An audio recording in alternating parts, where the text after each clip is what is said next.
لا اله الا انت سبحانك اني كنت من الظالمين. دلوقتي بسم الله الرحمن الرحيم عندنا يا جماعه هنحطه ميه دافيه او ميه سخنه على علبه الزبادي. تمام، ادي علبه الزبادي هنحط عليها ميه سخنه او ميه دافيه اهي. هنحطه قد ايه بقى بالتدريج عشان ان شاء الله. ادي الزبادي حطينا عليها ميه سخنه او ميه دافيه. تمام، نستعمل كمان شويه. عايزه تحطي لبن حطي. تمام، زبادي ولبن او زبادي وميه اهي. ادي ميه دافيه.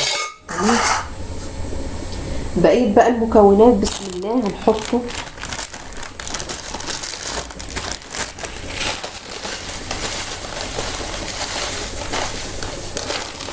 حوالي معلقه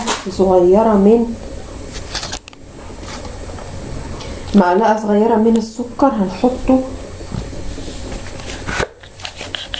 نص معلقه من الملح. خلاص كده ندوب الحاجات دي.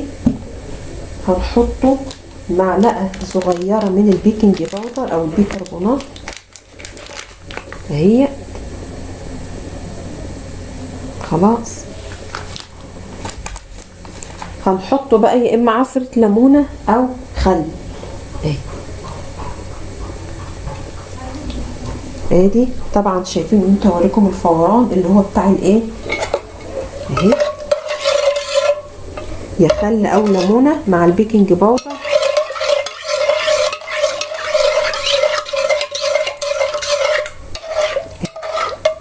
تمام، هنحطه ايه كمان؟ هنحطه حوالي 3 معالق من الزيت اهي بالتقريب يعني كده. ماشي، بسم الله. هنحطه بيضه. طبعا الكميه انا عامله كميه قليله فهحط بيضه واحده بس. نزود بقى البيض كده.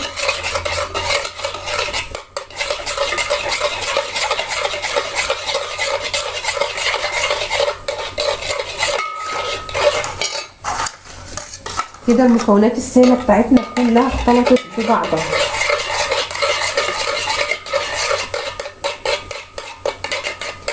هنا بقى نحط معلقه من النشا، معلقه صغيره من النشا بالتقريب كده. ونحط الدقيق بقى. الدقيق هنحطه المج الاولاني.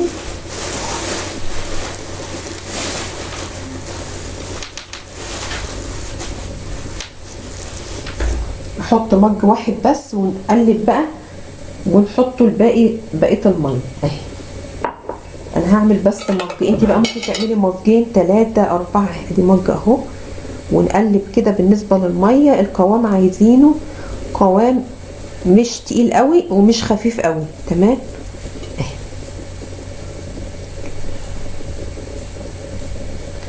ده المج الاولاني. تعالوا بقى نقلب كده. بسم الله لا قوه الا بالله.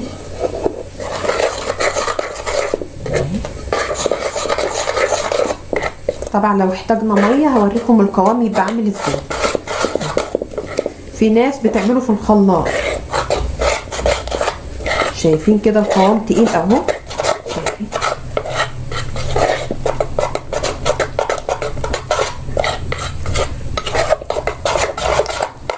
شايفين كده اهي.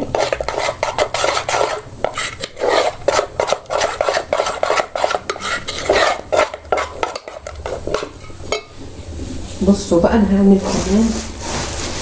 خليها مجين يبقى مجين مره واحده ونجيب بقى الميه مره واحده. عيالي قالوا لي زودي كمان مج اهو. طبعا لو عايزه تحطي انت بقى بهارات حطي اي بهارات انت بتحبيها حطيها. خلاص اهي.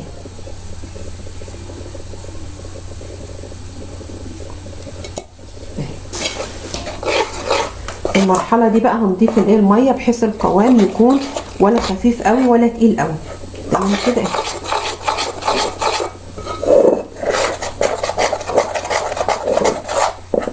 لسه طبعا تقيله. نبتدي نزود كده بالتدريج الميه بالتدريج. هزود الميه يا جماعه وارجع لكم نشوفوا بقيه الخطوات مع بعض.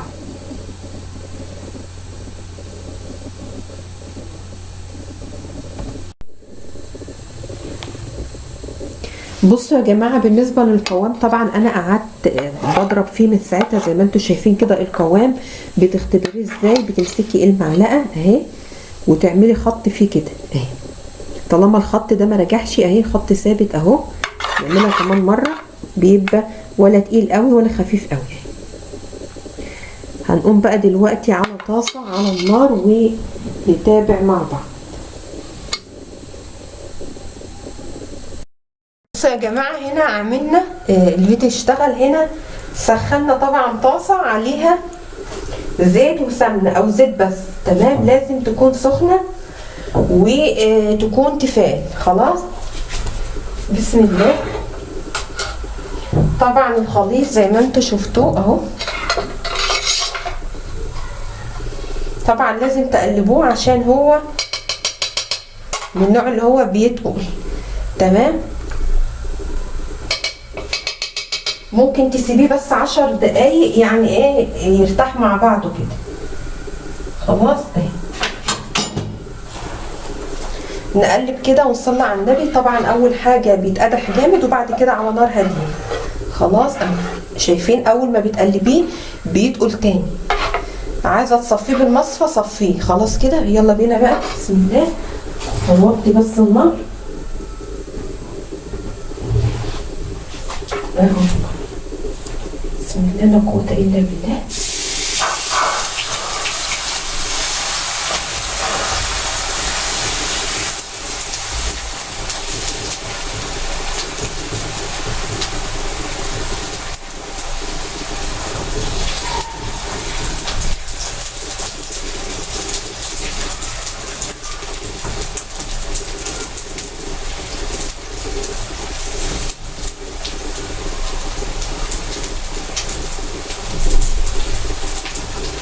طبعا يا جماعه ما نستعجلش ان احنا نقلبه، تمام. نسيبه لحد ما الطرق بتاعته كلها تستوي. هنا لسه من النص لسه عايز ايه ينشف.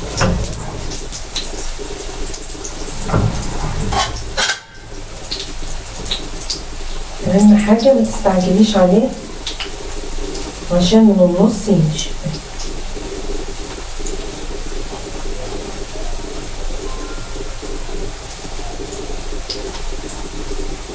طبعا يا جماعه الطاسه بتلزق فبيدوخني شويه، تمام كده اهي.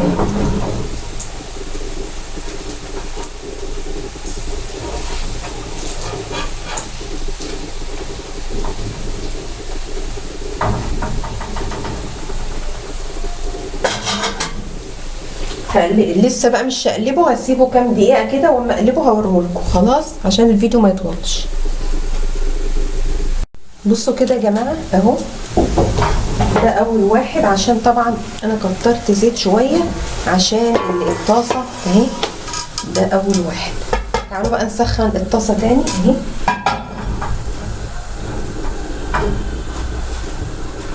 حابه اللي انت تغطيه شايفين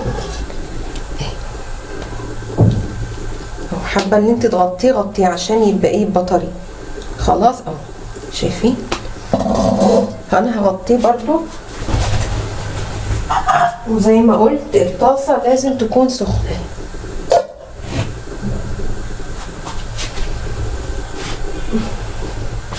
هنستمر برضو ان احنا نقلبه كده عشان هو بيتقل اهو. شايفين اهي الطاسه بتاعتنا سخنه. بسم الله لا قوه الا بالله اهي. ناخده كبشه كده بسم الله الرحمن الرحيم ونبتدي نوزع.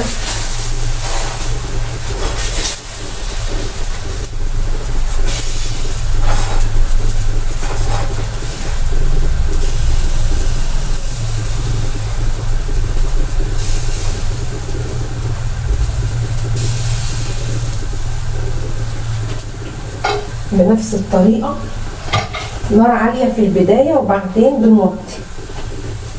خلاص اهي. لازم يا جماعة يتشمع من الطرف اهي.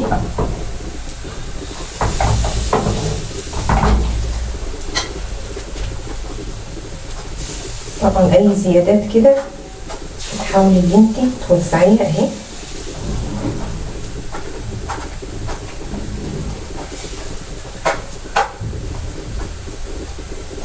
اطلع دي معاكم وبعدين بقى ايه اوريكم الشكل النهائي.